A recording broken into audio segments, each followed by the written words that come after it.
क्यों बढ़े हैं खाने पीने के तेल के दाम, क्यों बढ़े हैं खाद्य तेल के दाम, आइए जल्दी से आपको ये बता देते हैं, ये समझिए। फिर हम अपने गेस्ट के पास और हमारे तमाम संवाददाता जो इस वक्त अलग अलग शहरों से, उनसे हम जानेंगे कि ग्राउंड रिपोर्ट क्या कह रही है। देखिए, सूरजमुखी का वैश्विक उत्पादन निचले स्तर पर है। एक बात तय है कि केवल घरेलू कारण नहीं है, बहुत सारे अंतर्राष्ट्रीय कारण भी हैं इन दामों के बढ़ने के। रेपसीड का उत्पादन भी कम हुआ है, जो कि एक बड़ा कारण है। मलेशिया से हम काफी पाम ऑयल लेते हैं और वहां उत्पादन ज्यादा बढ़ा नहीं है और रेट बढ़ गए हैं, वहां पर ड्यूटी बढ़ा दी है मलेशिया ने। इस बारे में भी बात करेंगे विजय जी से। अर्जेंटीना और ब्राजील में नई फसल आने में देरी हुई है, क्योंकि हम 70% इंपोर्ट करते हैं, तो इन देशों से इंपोर्ट करते हैं। भारत में भी सरसों की फसल आने में 15 से 20 दिन की देरी हो रही है, आगे और बढ़ सकता है ये साइकिल। और यूक्रेन से सूरजमुखी तेल की सप्लाई कमजोर हुई है। ये बहुत सारे कारण हैं जिसकी वजह से कैनोला को हम देख लें तो वहां से, कनाडा से भी कैनोला की लिमिटेड सप्लाई हो रही है, और ये सारे कारण हैं जिस वजह से खाने के तेल के दाम बढ़े हैं। विजय जी जल्दी से एक रिएक्शन, ये क्या हम ये माने कि इंटरनेशनल कारण है इसलिए सरकार के हाथ में कुछ नहीं है, या आप जो इंपोर्ट ड्यूटी बता रहे हैं उसको घटा के सरकार एक छोटी सी राहत दे सकती है? और क्या, क्योंकि कुछ विशेषज्ञ ये भी कह रहे हैं कि अब ये पीक पर है, अब दाम नीचे आएंगे, ऐसा भी दिखता है आपको? देखिए, सारा डिमांड सप्लाई का खेल है। जब आप 70% आयात करेंगे तो आपको वही झेलना पड़ेगा जो अंतर्राष्ट्रीय बाजार में। और रही बात आपका जो पहले स्टेटमेंट था, किसान को पैसा नहीं मिल रहा और कंज्यूमर को इतना ज्यादा पैसा देना पड़ रहा है, किसान अपनी फसल बर्बाद कर रहा है। यही तो आपका जो पुराना कानून है मंडी समिति वाला, जिसको किसान हमारे कहते हैं वापस वही कानून लाओ, तो यही तो उसकी देन है।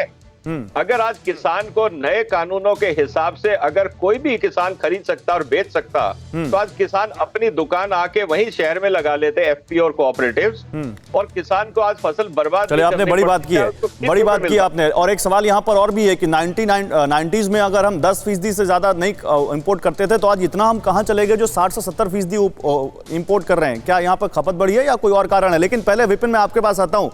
विपिन, आप दिल्ली से हैं, पूरे देश की नजर होती है राजधानी पर। पेट्रोल डीजल देश के 122 जिलों में सेंचुरी लगा चुका है। दिल्ली में क्या हाल है और दिल्ली में लोगों का क्या फीडबैक है महंगाई को लेकर? देखिए, दिल्ली में आज जो पेट्रोल का दाम है वो 93 रुपए को क्रॉस कर रहे हैं और डीजल के दाम 84 रुपए को क्रॉस कर रहे हैं।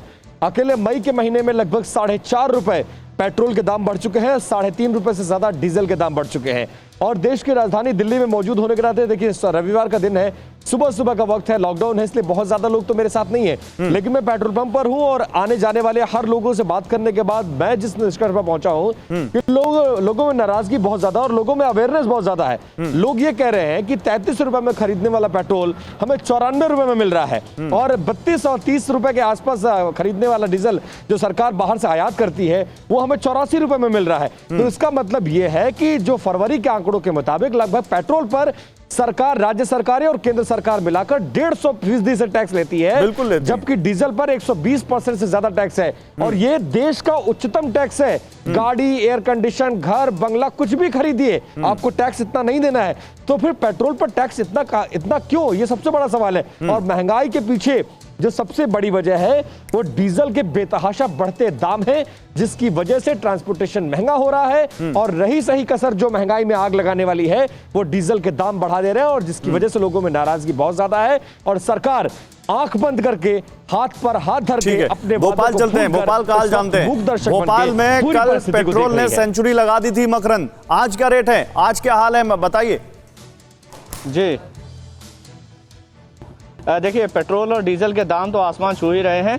कल रेट नहीं बढ़े हैं, लेकिन रेट अभी भी 102 रुपए 4 पैसे से लेकर 10 पैसे तक है। हम इस समय पेट्रोल पंप पर मौजूद हैं। पेट्रोल सेंचुरी लगा चुका है और हम आपको स्कोर बोर्ड दिखाते हैं।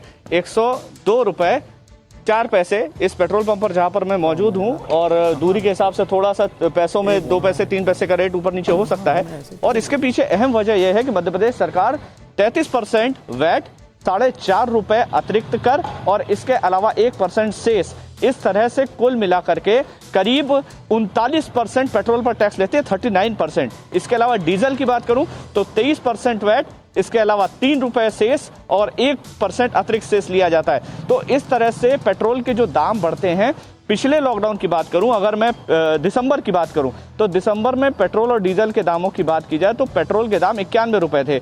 अगर 6 महीने में रेट आपके 10 रुपए बढ़ गए। पिछले लॉकडाउन के बाद जब सरकार का रिव्यू हुआ था आर्थिक मामलों का, तो 1900 करोड़ रुपए सरकार ने कमाए थे लॉकडाउन के बावजूद। तो आप सोचिए कि पेट्रोल और डीजल एक बहुत बड़ा आय का जरिया है सरकार का, और भले ही आम जनता पर बोझ बढ़ रहा हो, भले ही महंगाई बढ़ रही हो, लेकिन सरकार अपनी आय की चिंता ज्यादा करती है और इस वजह से पेट्रोल और डीजल के दाम ऐसा नहीं है कि राज्य सरकारों के हाथ में है, नहीं ऐसा नहीं है कि राज्य सरकारें महंगाई से निजात नहीं दे सकती हैं अगर केंद्र सरकार नहीं कर रही है। राज्य सरकारें भी भारी भरकम वैट लगाती हैं पेट्रोल डीजल पर, उनके हाथ में बहुत कुछ है। फिक्र आपकी, सोमवार से शुक्रवार रात 9 बजे सिर्फ TV9 भारतवर्ष पर।